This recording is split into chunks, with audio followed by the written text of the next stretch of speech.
Nightcast. Stephen Lloyd Gilbreth brings you the current news from the world today and how it relates to Bible prophecy. Understanding the end-time events leading to the peaceful world tomorrow. Ladies and gentlemen, Stephen Lloyd Gilbreth. Good evening, friends, and welcome to this April 26, 2015 edition of Nightcast. A powerful earthquake measuring 7.8 on the Richter scale with follow-up quakes measuring 6.7 has killed thousands of people in Nepal. Many historic buildings have been damaged, such as the temple complex there, a religious temple complex in the area.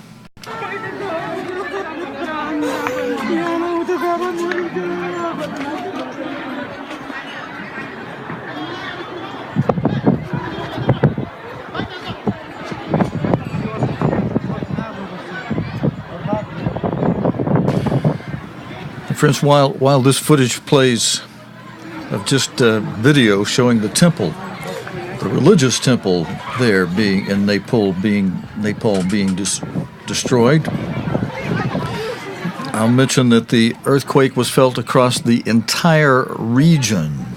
We've got several pieces of video to show you related to tonight regarding this powerful earthquake that has rocked central Nepal, causing extensive damage to buildings and dozens of injuries. According to eyewitnesses, the quake measured 7.8, struck an area between the capital and the city of Pokhara, according to the U.S. Geological Survey. Tremors were felt across the region as far afield as Pakistan, Bangladesh, and neighboring India, as the BBC's Sanjoy Majumdar reports. The epicenter of this earthquake was in a remote area northwest of the capital, Kathmandu, about 50 miles northwest. So it's an area that's not easily accessed.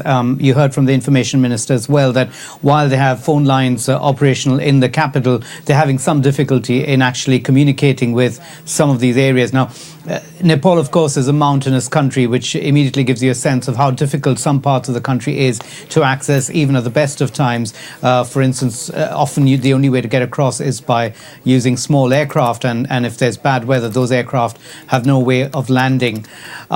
The earthquake itself could be felt not just in Nepal, but actually across the entire region. I mean, sitting here in Delhi, we could feel the tremors here, which lasted for well over a minute. The walls were shaking. People in high buildings actually rushed out in panic before they felt it was safe to go back in again. But the authorities in both countries at the moment simply assessing the damage, and in Nepal, trying to get a sense really of the scale of the damage, but we are already getting a sense that eventually Nepal is going to have to look for some kind of international assistance. And friends, we have another video with another reporter from another area. Thousands of people in Nepal are sleeping in tents or in the open air after the earthquake which hit the country on Saturday. Hundreds of buildings were destroyed, and aftershocks have made others too dangerous. Justin Roulette reports from Kathmandu. The stump of the famous Dharahara Tower has become a symbol of the devastation this quake has visited upon Nepal. Already the rescue operation has given way to recovery. As they sift through the wreckage, they aren't expecting to find survivors. I saw people on a balcony at the top of the tower. They were clinging to the railings as it fell, and they suffered terrible injuries when it crashed to the ground. Until yesterday morning, this was someone's... And the danger isn't over yet. As we filmed, the city was rocked by another major earthquake. This one, magnitude 6.7. The earth is trembling again now. We're right in the middle where Dharahara Tower was, and the earth is really moving now. As you can see, everyone's running through the streets. It's actually quite hard to balance. Looking up at the buildings, worried that the buildings will fall again, because of course it's not actually the earthquakes that kill. Whoa, it's the falling buildings. People have fled their homes. great tent cities have grown up in the open spaces of Kathmandu. I was feeding my baby in the house when the earthquake struck. We managed to escape, but our home has been destroyed. This afternoon, relief agencies were erecting more shelters. Hundreds of thousands of people will be sleeping outside tonight. For others, there will be no sleep at all. There may be as many as 20 dead in this building, but there is still hope. The rescuers have just told me that a man has been talking to them. He says there are 3 other people trapped in the building, and at the moment they're desperately trying to dig their way down to them. But the structure is unstable.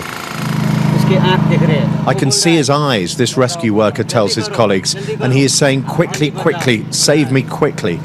They need to cut through concrete to get him out, but they're worried if they do, the building could collapse. It's going to be a very long night. Justin Rolat, BBC News, Kathmandu.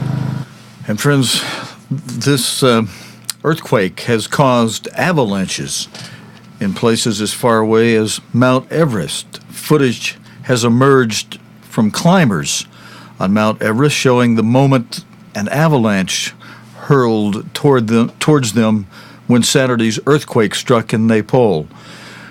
Repeated avalanches have swept away climbers' ropes and ladders. So far, at least 17 people have been killed on the mountain and more than 60 have been reported injured. Caroline Hawley reports. At Everest Base Camp, this appears to be the moment when climbers realised what was coming.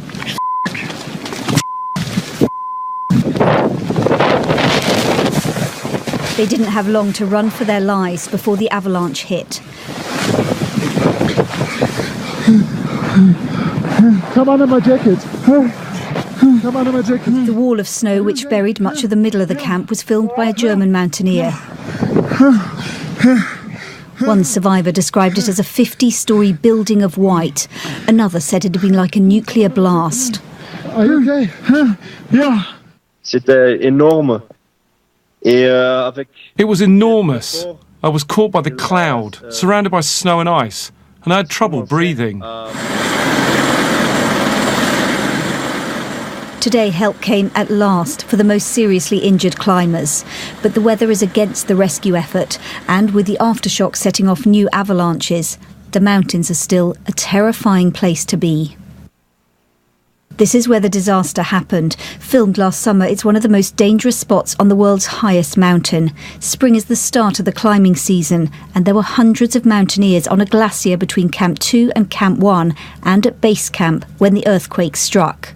Many, including some British climbers, are still stuck, cut off from Base Camp because climbing equipment was swept away in the avalanche. Among them, Daniel Mazur from Bristol, who was able to tweet today about the aftershock. Horrible here in Camp 1, he says. Avalanches on 3 sides.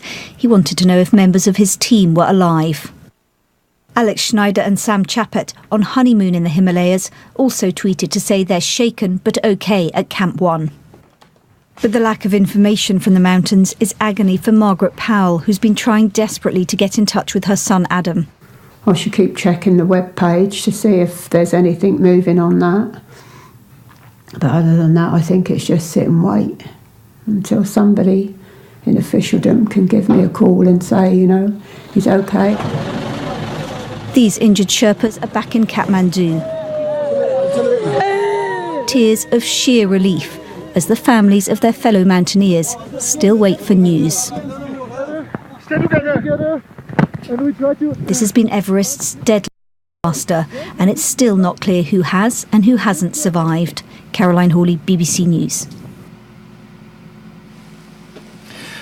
Friends, we have a lot of things in tonight's news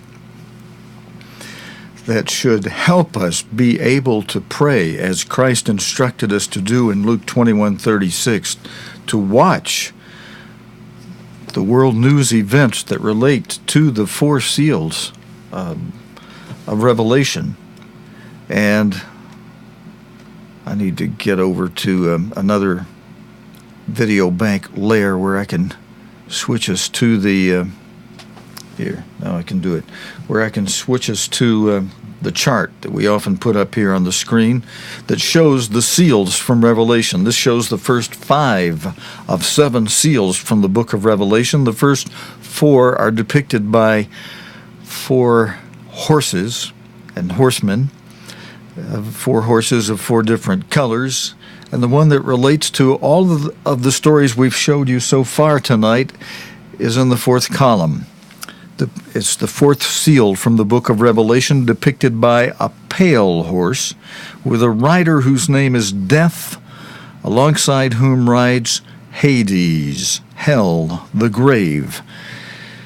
And Jesus Christ described the activities of this 4th seal, the pale horse, primarily as loimos, disease epidemics, pestilence, the plagues of Egypt. But he also said that between the 3rd seal and the 5th seal, that really just leaves you the 4th seal, between those 2 seals, between the 3rd and the 5th, there would be seismus. When you see increased seismic activity, seismic conditions, commotions in the air, gale force winds of all kinds, commotions on the ground, earthquakes, volcanic eruptions, tsunamis, wildfires, flooding, etc. The things we're seeing in tonight's news, earthquakes in diverse places and to a extreme degree. You know, this should be shocking many of us to our knees, because Christ gave a couple of examples saying that when you see the branches of the trees become tender and when the little buds start to spring forth, you know that summer is nigh. And he compared that to when you see the activities of these first 4 seals from the book of Revelation, the ones we just put on the screen here.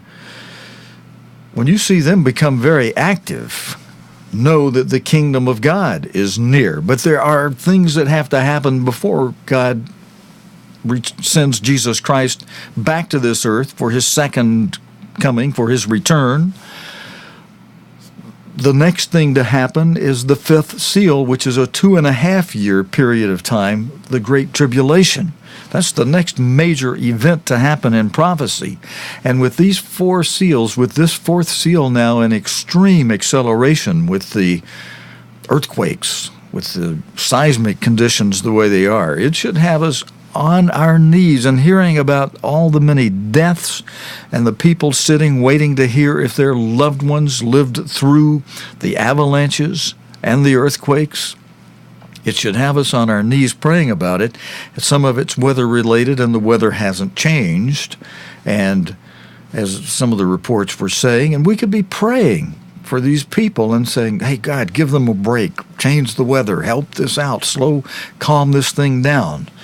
Although, you know, and God would be happy to hear from us on our knees, and this is what he wants. This is what he instructed us in Luke 21, verse 36. Those of us who obey Christ, that is, who know we should obey the voice of God through the Lamb. And when he told us in Luke 21, verse 36, to watch the things he had just been describing in Luke 21 and in the parallel chapters of Matthew 24 and Mark 13, he had just been describing the first 4 seals. The white horse of religious deception, the red horse of war and rumors of war, the black horse of famine. The 3rd seal, those are the first 3 seals, and this 4th seal, the pale horse that we were just describing, which is the major news activity tonight in a very accelerated way. Christ said, watch and pray always. And he held out a carrot, a promise to us that if you do this, he said, do this so that you may be accounted worthy to escape all these things that shall come. And what's to come? Well, after these 4 seals, the next major thing to come, the next major prophecy, the next major event in prophecy is the fifth seal, the Great Tribulation, which Jesus Christ described as the time of Jacob's trouble, and a time of trouble so great that none since the beginning of the world to this time, nor ever after again, shall be as bad as what's coming in this great tribulation to come, which is at the door. Friends, some have seen a long delay, and they've gotten used to that long delay, and they sometimes just take news, well, this stuff happens, it comes and it goes. This stuff is accelerating. This is a wake-up call. We had a leader for the end time, an apostle whom God sent to us for the last days, who was the head of a church that many of you who watch this program from time to time or nightly heard speak. And you would see his jaws quiver and shake as he would pound the lectern and say, "Brethren, wake up!" And this is the time for that call more than when he was calling it on us before. And it's a shame that some are trying to block via copyright claims against Mr. Armstrong's speaking. And we're working to try to do something to resolve that. But in the meantime, we will teach as we've been taught, as we're instructed to do in 1 Timothy 1, verse 9. Those of us who have an opportunity to do that, we'll follow that instruction to the ministry to teach as you were taught. And remember, as God says in Revelation 3, verse 3, and this is, a reminder for all of us, and especially any of you ministers who may be tuning in and viewing tonight, we're told to remember by and through whom we heard and received the truth. We all in this day today, we heard and received it through the man God pulled out, beat down, humbled, trained, and taught, and put through many years of training and certain suffering, losing one child in an automobile accident, losing him physically altogether. For now, he's in a sleep, and that man is destined for the first resurrection by the fruits that he showed. And then losing another son in a spiritual way for a long time, who turned against his father as an enemy for a time. And God will judge that and deal with that. But Mr. Armstrong had to suffer the loss of both sons in different ways for a long time. And through all that, and following the death of his wife, and many years remaining single, and then remarrying into a situation that resulted in what many others have suffered in this life, where your mate is not faithful and is very disloyal and betrays you and divorces you and then tries to take everything you have. He suffered through that. And in spite of all the losses that he suffered, he stayed faithful and even showed himself faithful more so to the eternal, to the great God, and to the brethren who are the evidence of his apostleship. To all of us, brethren, he stayed faithful for our sake, right to the end of his life. And who knows that we may not see him again before Christ returns, before the resurrection, the first resurrection, if God decides to raise him up and use him again to finish a certain thing he started through him. He could. He could do that, so don't be shocked if that happens. He has resurrected other people from the grave before. And I'm not saying that absolutely would happen. I'm just saying it could happen, and there are some who very much believe that it definitely will, who've given many reasons why they feel it definitely will. But in Washington, D.C. tonight, the president is hosting a celebrity party in the White House, an annual thing, and the news is reporting that he's telling all kind of jokes tonight. And friends, I just caution those of you who are following the news to maybe ignore the joking tonight, to pay close attention to what's happening on a very wide-scale basis, with people being killed and their family members suffering their loss, others having been injured and suffering, and this case continuing to go on. People living, there's another situation related to a volcanic eruption. People living close to the Calbuco volcano in the south of Chile have been warned. I think this may not have audio. If it does, I'm going to have to replay it, but I'm going to roll this in the background while I tell you. 2 days after its first spectacular... Well, it does have audio, so I'm going to cycle that, and after I just tell you a little bit about it, we'll play the video. People in the south of Chile have been warned that this volcano might erupt again at some point soon. The volcano has blown its top twice in recent days, sending a huge cloud of ash into the air and forcing thousands of people to leave their homes. Gideon Long reports from the capital, Santiago. 2 days after its first spectacular eruption, the Calbuco volcano is still spewing smoke and ash high into the air. The authorities remain on red alert. Geologists say that further eruptions are highly probable. With most people now out of danger, the big question is, where is all this ash going to land? Towns and villages in southern Chile and Argentina have already been blanketed in volcanic gravel. It's a nightmare for farmers. Their animals can't graze. The only solution is to move them elsewhere. It's terrible. Our animals, our homes, we've lost everything. Everything. Our homes, animals, some are starving. Help has arrived late. There's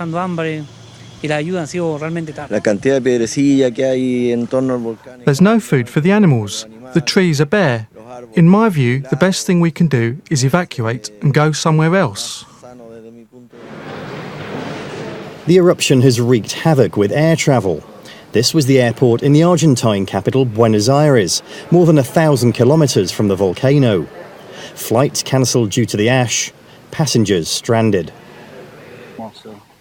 And this was the moment that Calbuco first erupted on Wednesday, captured by a hiker in a national park. Since then, the volcano's calmed down slightly, but it's still a threat. We've had a continued emission of ash, a weak eruption, not a big one, but it is a continuous eruption of ash. Experts are warning that the situation could continue for weeks, if not months. Gideon Long, BBC News, Santiago. Friends, we have more video from there. Residents in the foothills of the Calbuco volcano in Chile have been surveying the damage caused by its eruption. Many people in Ensenada have lost their homes and their livestock and say that they may have to leave the area completely. Nosotros ya devastados porque perdimos todo lo que era en el campo. Perdimos animales, yo perdí mi casa completa, mi hermano igual, mi hermano Marcelo igual perdió sus 2 casas. Un trabajo de años, se fue toda la cresta en un segundo.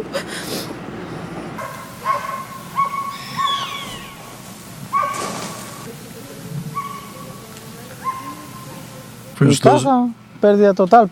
Si ahí está parada porque Dios es grande.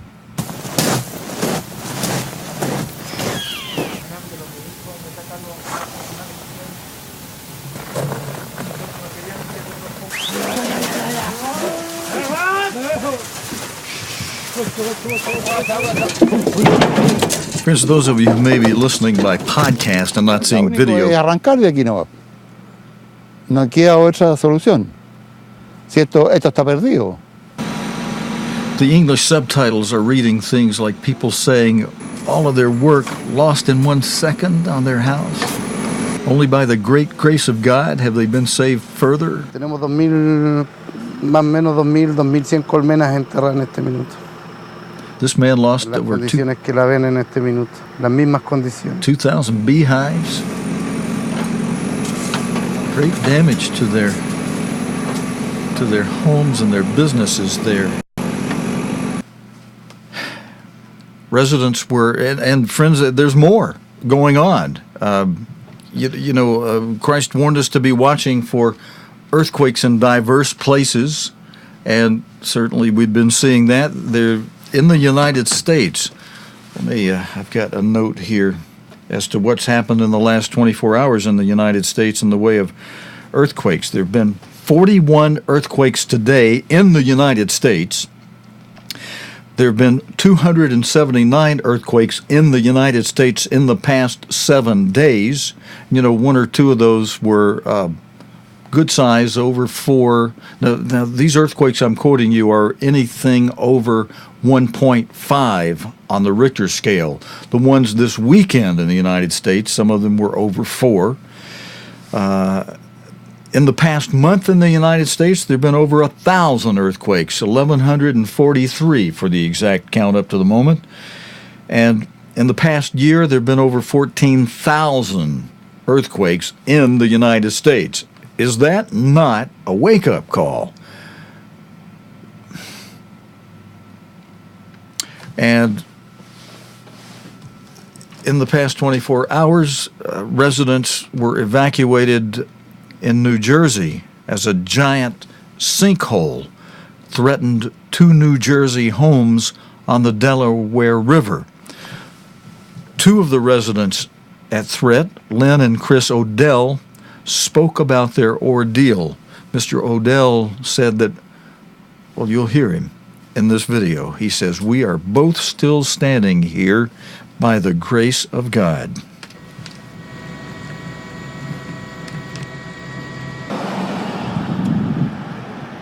I don't have words for that. I don't.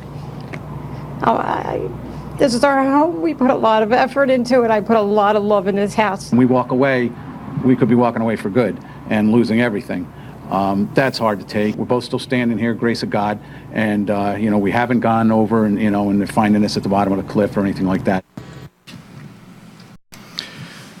Okay, friends, and in closing tonight, I'm going to go back to the earthquake situation where the tent cities are springing up in Kathmandu after Saturday's earthquake. Some residents have lost their homes while others are simply too scared to go back inside. And there was a strong aftershock on Sunday morning as rescue efforts continue. And in closing tonight, we'll finish with this update report from Sanjoy Majunder. This is the scene in Kathmandu at the moment. Vast tent cities that are sprung up overnight as more and more people are fleeing their homes to set up camp outside. You can see how they're living in temporary accommodation, using anything they can to find some kind of protection. People with their children, their families, have all moved in here. This one is in the heart of the city. And over here, you can see this tanker that has come up to supply water. And just have a look at the long queues. People waiting in line patiently to fill up their water bottles. Things are very tough here.